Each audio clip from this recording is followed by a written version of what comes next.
Hey there. Hope you're having a good day. I'm so sorry for the low quality video. I've been doing a lot of things today, and this has been the only time I've had all day to film a video. And I want to get home and sleep and maybe read a book, but I think I'm too tired to read a book. So, anyway, today I met two very inspiring people that not only gave me hope on the state of the world, hope that things will get better, but also hope for my own life. They gave me a gift. And so I'll tell you a little bit of a background story of the first woman that I met. And I met these two women, through work because, as you may or may not know, I work for a lot of the city's initiatives, so I'm involved with a lot of supportive services that the city releases. And because we recently were impacted by the fires almost 2 months ago, I've had to be in the front lines. I usually work remote, but I've had to be in the front lines recently because I'm helping people out, helping people fill out their relief fund application.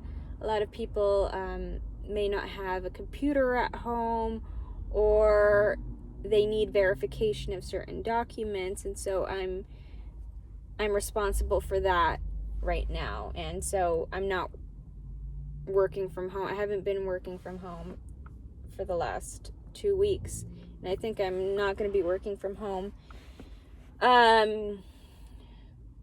for like a good 6 or 7 or maybe even 10 weeks, because a lot of funds are getting released to help people get back on their feet. And it's just been a lot, and I feel very good, even though it's a change in my routine because I usually work from home. It's been very rewarding to work in person and see how, even though what I'm doing, which is filling out helping fill out the application for their relief funds, even though it's just a small step, it is a step towards recovery. And I've met some really amazing people, and some people that have had devastating things happen to them, and they still keep a positive outlook, and I'm so inspired by them. I met this one woman this morning. I was helping her out with her application, and she lost everything. Like, everything. Her house was burned down to the ground. It was ashes. But she said something that really impacted me and really gave me hope that things will get better. And she said, "Well, I've lost everything, and my house is in ashes right now. But I have my life. My family is alive. And that's the most important thing." And she said it with so much love and so much gratitude for being alive. It seemed like she had detached from her material possessions because she had lost everything. And it seemed like she didn't care, but she was just happy for her and her family to be alive. And that really impacted me. And she said it with so much, I can't even explain it, but with so much gratitude to life about having one more chance in this world. And I don't know if you were watching the news or if you were just reading about the fires, but people were given a very short notice about their evacuation orders. And so some people, they heard a knock at the door and they were like, you got to get out of your house now. And some people didn't have the chance to pack or take anything with them because they were forced to leave because the fire was right there. Because remember, it was very windy that day, and I remember that day like it were yesterday. It was so windy. Our power lines fell. We had no power for like 20 hours. Well, thankfully the power went out like around 8 p.m. and it didn't come back till around, well, maybe not 20 hours, more like 8 hours. So the power went out like around 8 and it came back like around 2 in the morning, 3 in the morning. And I know that because, you know, the lights that you left on turned on back on at 2 in the morning or 3 in the morning. And so it was really bad. People didn't have time to pack and go. People were just forced to leave because the fire was right there. And some people had to even abandon their cars because so many people were trying to get out of the neighborhoods that there was congestion, and so there was no way to leave quickly, and the fire was right there, so they also had to abandon their cars, and their cars got burned down. That happened in a lot of communities, not just in the rich communities. And what people don't understand about the SoCal area is that, well, people think that there are a lot of celebrities here and rich people, and that is true. But people don't realize the, how do I put it?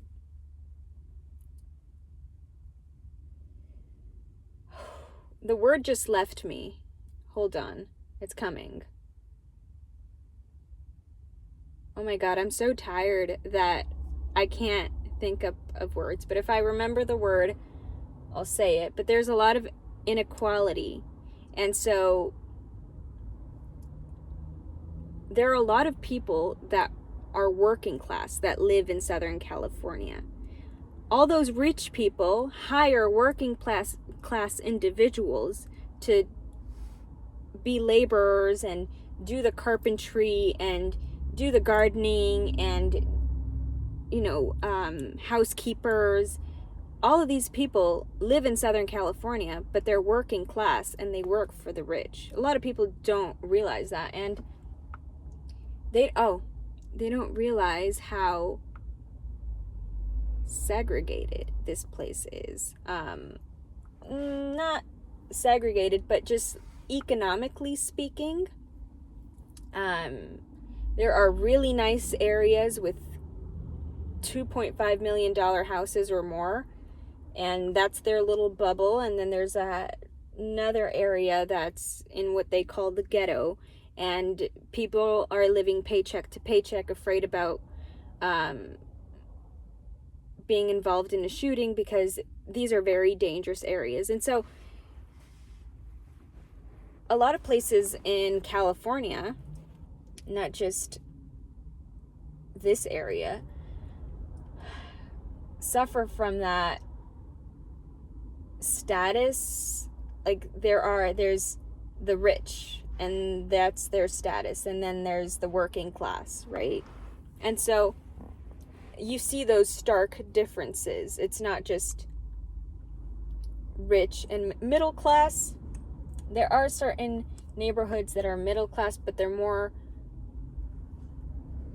yeah, they are middle class, but they're struggling now. Either they're struggling or they're upper middle class. And the middle class that is struggling is usually the ones that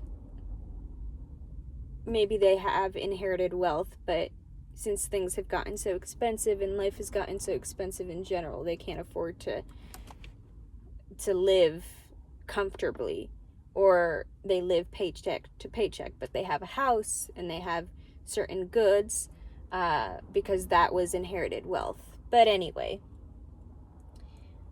back to my point. I'm sorry, that was just like a very long story. I met this woman and I said that she lost everything. Then And she had such a positive outlook on life that was so inspiring, to lose everything that you have, but to still be grateful with life or God or whatever you believe in, still saying thank you for my life despite what you're going through, was just so inspiring to me.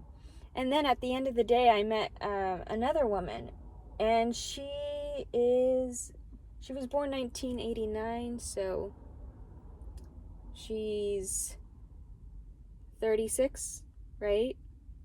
Returning 36. Her story was also so inspiring because she worked as a nursing assistant for a convalescent home, and the convalescent home was in the fire impacted area, and it got burned down. And she came in at the end of the day, and she was like, "Is it possible for me to fill out an application?" I said, "Of course." But she had such a positive outlook, and she was smiling and happy and just giving this positive energy. And I was just so inspired, because if I would have been through that and I would have lost everything and I just have the clothes on my back, I don't know how I would react. If I'm being honest, like dead honest, I don't know how I would react to that. So I just wanted to share my story today of what I was able to experience and the people I came across that inspired me. So I hope you can keep a positive outlook on life. I sure have been inspired by these women, and I feel like these women were put in my life to give me a sense of hope. And for that, I'm grateful for. So I hope you have an amazing life, an amazing day, and I hope you never lose hope. Okay? Peace and love. Thank you.